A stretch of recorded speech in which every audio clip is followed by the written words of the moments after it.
What's up, guys? Welcome to another episode of Vintage Tast Series Season 2.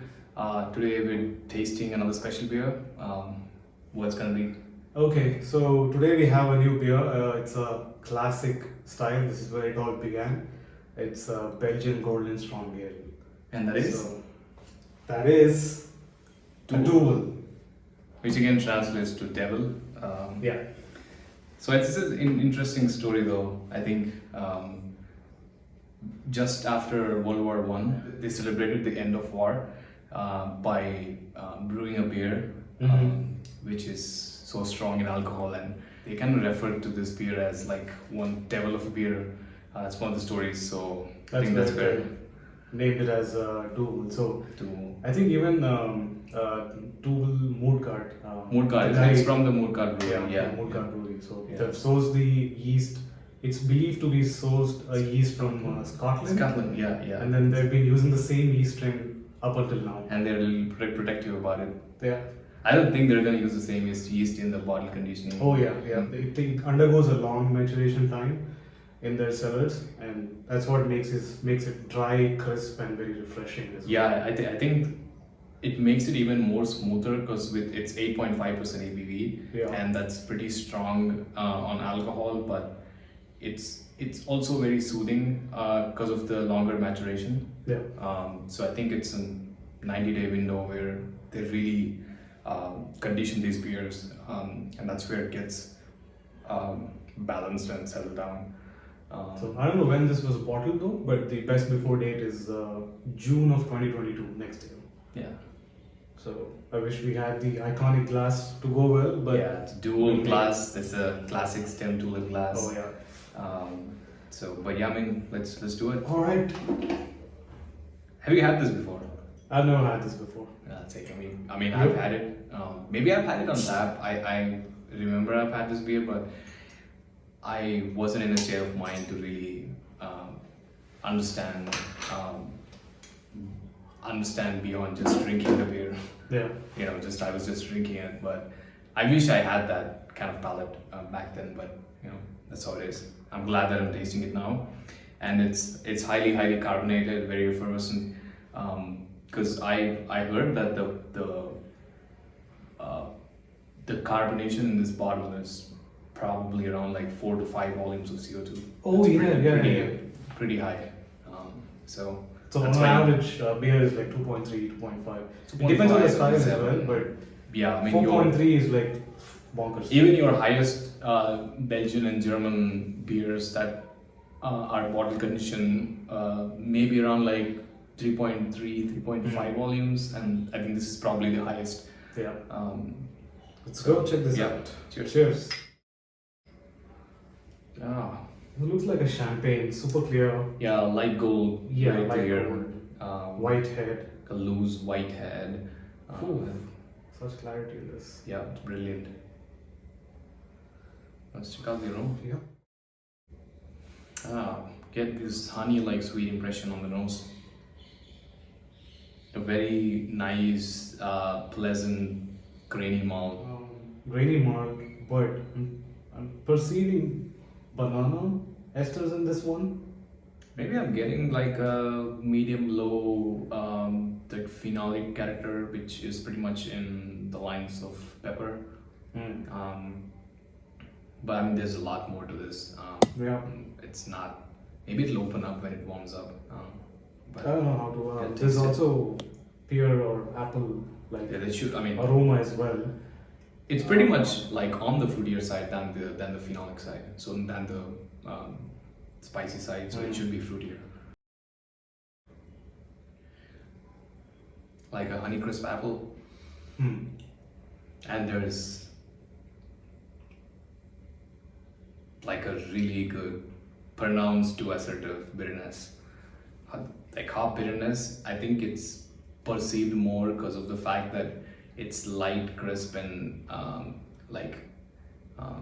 it finishes very dry. Oh yeah, it finishes super dry. I think that's the reason why you perceive bitterness a little more than what it's supposed to be. Because it's usually, I guess it's from 20 to 35 IBUs, not more than that. but I mean, definitely the perceived bitterness is a little more. Carbonation is just there. It's very pricky on your tongue. You can just feel that. And body is a little medium light, or probably even lighter than that. Like a medium light, yeah, body, and medium plus carbonation. I think you're gonna get a lot of carbonation when you pour it in like your classic stem to glass. Yeah. That's gonna help a lot. It's actually designed to release more CO2, Yeah, and it more also bubbles. has a etching at the yeah, bottom. laser etching at the bottom, so Yeah. that really releases a lot of bubbles. A bit of spice on the nose. But overall, I feel like this is more estery or fruit forward to me. Oh yeah, it is. I've been trying hard to to focus on phenolics like pepper or I clove do for get that some matter. pepper, like your cracked black pepper on the nose, but it's on the lower side. Let me taste it if I. Yeah, but it's not transitioning on the palate. On the palate, it's more like Honeycrisp apple. Like you get the honey, you get the apples, you get the bitterness, alcohol warmth, a bit of that. There's a lot of alcohol in the back end, but it's not biting. It's not harsh. It's not hot. It's very, very smooth, very pleasant, very crisp. So how do you compare this to a triple? You've had triple before. Yeah, I've Just had the- triple yeah. before. Not sure if I had a Trappist, but no. Not the So, Trappist, but yeah. you So had, I've had some good examples from Belgium. I've right? had Petrus Yeah, triple Petrus triple, more yeah. recently, and I feel like that has. It's not as dry as this one. I Oh, feel yeah, like that's a little sweeter than this, and it has more fruit-forward esters. For me, I usually perceive oranges, pears, or apples in triple. It could be the same in this case as well, but just one point which I mentioned that triples are not as dry as this one. That's what my understanding is. How do you compare this then? Oh yeah, for sure. One interesting thing is obviously, if you look at the ABV range, they're almost similar. This one's a little stronger. Like your Belgian Golden Strong can go up to 10.5, where your triples they usually end up at 9.5. So I think one of the biggest difference is your this beer is drier, more crisp, and has higher perceived bitterness than the triple because of the dry finish. And I feel like it's more fruit forward than your triple. Triple is like I find the spicy phenols to be more in balance than in a Belgian Golden Strong Ale.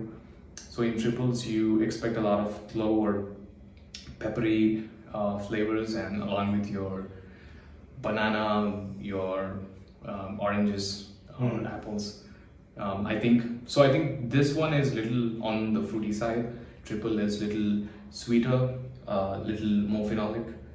I think that's where one of the biggest differences Yeah. is. And also not as carbonated as this one. Oh yeah. Yeah. Also on the palate, there's a bit of this herbaceous note, which I assume it's from the hops. Mm-hmm. How do you like it? Oh, like this one.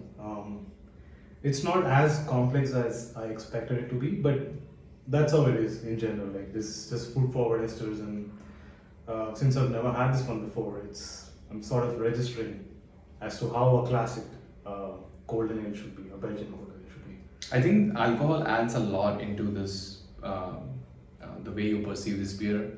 Like when you take a sip, there is a noticeable sweetness up front, and that's like transitioning into bitterness. But the alcohol is there from the beginning to the end, so it's carrying the sweetness, Right. it's carrying the bitterness, Right. and it's leading into a dry finish. Quite drinkable. Especially when after a few sips, you kind of get used to that bitterness, which lingers in the aftertaste, along with the alcohol warmth. I think it's pretty good, but only thing is it's gonna knock you out. It's 8.5% ABV. Yeah, it doesn't look like a beer which is going to knock you out, but as you keep drinking on it, as you keep binging on it, it's going to for sure knock you down. And I think that's the reason why they call it devil of a beer. Oh yeah. So some of the microbreweries here in Bangalore started making this style of beer. and if I had to compare with the ones that I've had here in microbreweries, this is quite different. In local microbreweries, the esters are quite similar. Like you get apples, pears, or oranges, somewhere in the lines of that.